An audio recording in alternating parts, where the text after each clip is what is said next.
رسول اللہ صلی اللہ علیہ وسلم ایک دن ان کے پاس آئے۔ اس وقت ایک عورت میرے پاس بیٹھی تھی۔ آپ صلی اللہ علیہ وسلم نے دریافت کیا، یہ کون ہے؟ میں نے عرض کیا، فلانا عورت، اور اس کی نماز کی اشتیاق اور پابندی کا ذکر کیا۔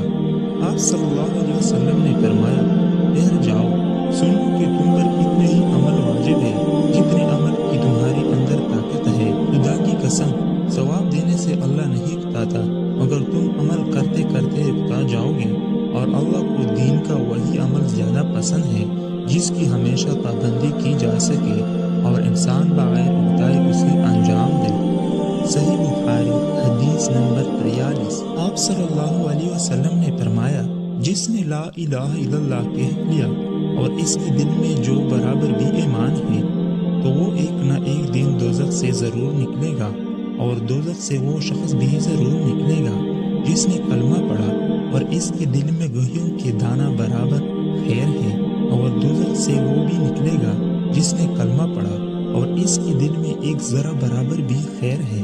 صحیح بخاری حدیث نمبر 44۔